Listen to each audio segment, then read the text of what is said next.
I've been treated worse than a paedophile, a rapist, or a murderer in terms of the legal protection and privacy that I've been allowed by people like the BBC and the Met Police. Just leave it at that. Live on the programme now by Richard Tice, the Deputy Leader of Reform UK. Welcome to you, Richard.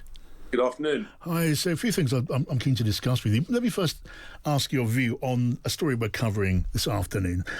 2 days and nights of protests in the Norfolk town of Thetford, where there have been demonstrations which have turned violent against the accommodation of asylum seekers. We've seen a police officer, well, more than one police officer attacked.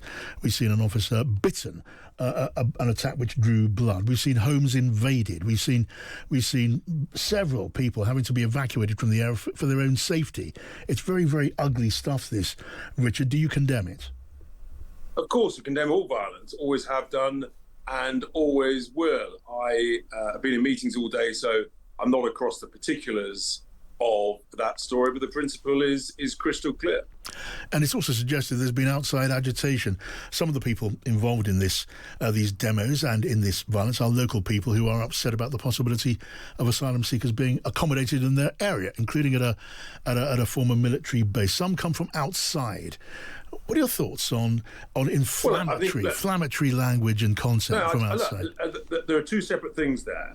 The key point, which is across the country, whether it's in this location or other parts of the country, local people are furious that large numbers of illegal migrants are being dumped into their locality in a variety of different forms of, whether it's hotels, HMOs, or former military sites, and essentially in numbers that cause genuine concern to local communities. And those local communities should be allowed to express that concern and anxiety without instantly being smeared and labelled as being bigots in some way. That is very different to any form of violence. Lawful democratic protest is what we recognise and respect.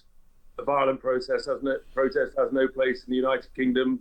Of course, we can all agree on that. Yeah, well, I don't believe I've smeared anyone in any way. No, I didn't say you had, John. Right. So, and would you urge people there to desist from these protests, which are causing a problem locally, putting local people in some fear, and obviously a problem for local law enforcement? I'm not familiar with the context of this case, but I think what I've said is very clear.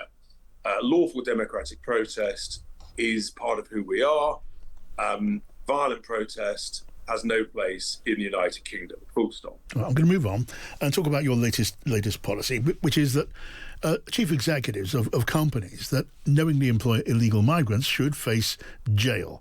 Now, I'm sure you must know that the government policy as it is to fine and potentially jail company bosses that employ illegal migrants. Are you simply just echoing what the government is doing? No, what we're actually saying is this is a problem that has been growing rapidly in recent years, to the point now where sometimes over 40% of workers in some of these big delivery companies are essentially illegal workers. And enforcement raids on some of these companies have resulted in 100% discovery of illegal work. So we're saying that current rules and regulations, you can have all the rules and regulations, but if they're not enforced, and if they are not a proper sanction and deterrent, then it doesn't work. And we're saying to the big bosses of these companies that this is unacceptable. In the same way that in the financial markets, under the rules of the Financial Conduct Authority, senior managers can go to jail if they don't follow the rules. Well, the same rule would apply here. And we don't think that is unreasonable, alongside very substantial fines for those companies that knowingly transgress. And this is a massive problem, because you can go onto Facebook and rent sub-accounts for about £40 to £60 per week cash to people who have those accounts for these delivery companies, and you as an illegal can use that. And if you were a legal person, why would you pay someone else to have their account when you could set your own up one up for free. I've been talking about this for about 3 years. Yes. I mean, look, clearly this is a problem. It is right to confront it. But I put it to you, the government has been doing that. For an offence of employing an illegal migrant, a company can be fined, at first offence, £45,000. Subsequent offences, over 60. Jail is the ultimate sanctions. Hundreds of people have been rounded up by law enforcement. There is a policy. Are you banging at an open door loudly for the sake of grabbing a headline?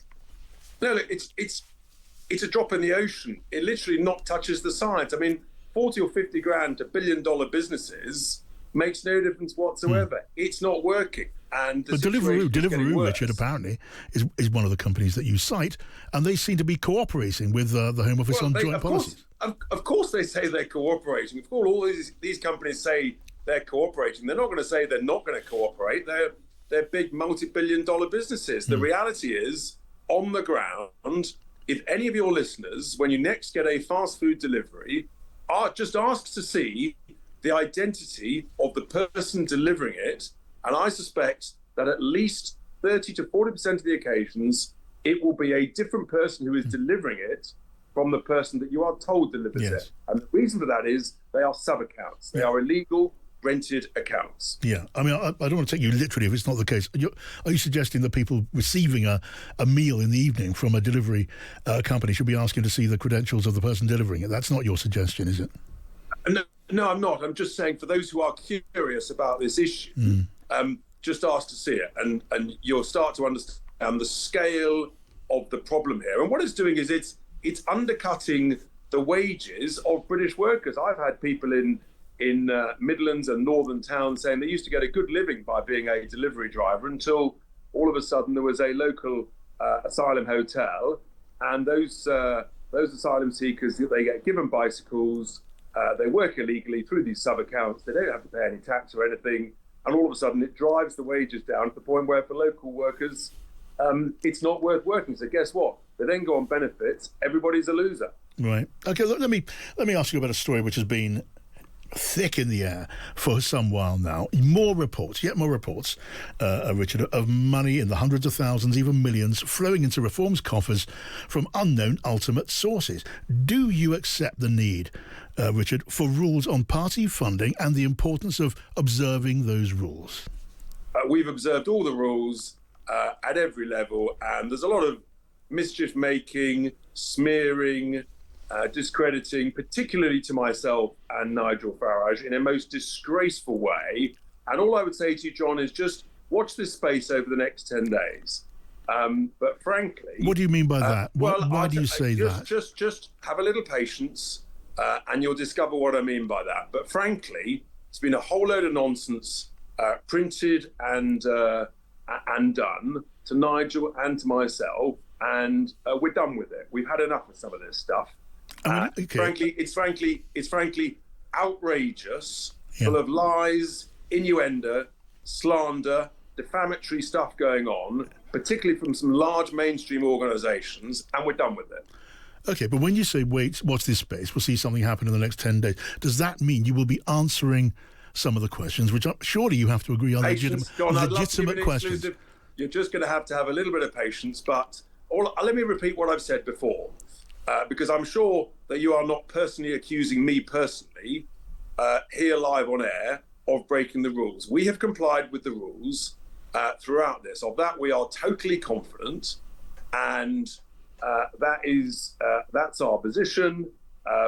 There's all sorts of nonsense being produced. For example, just on Monday morning, the whole of the mainstream media jumped on the fact that I was being investigated by the Parliamentary Standards Committee. They all defamed me by saying it was for financial misconduct. It wasn't. It was because a anti-Semitic, anti-Israeli individual made a complaint about whether or not I should have announced at the beginning of a 2-minute speech that I should refer people to my register of interest. Yes. So I respectfully suggest that there's been a whole load of complete claptrap and garbage talked about and promoted by the mainstream media. I mean, the idea that the BBC News should do a push notification across the whole of the country. Well, with respect, Richard.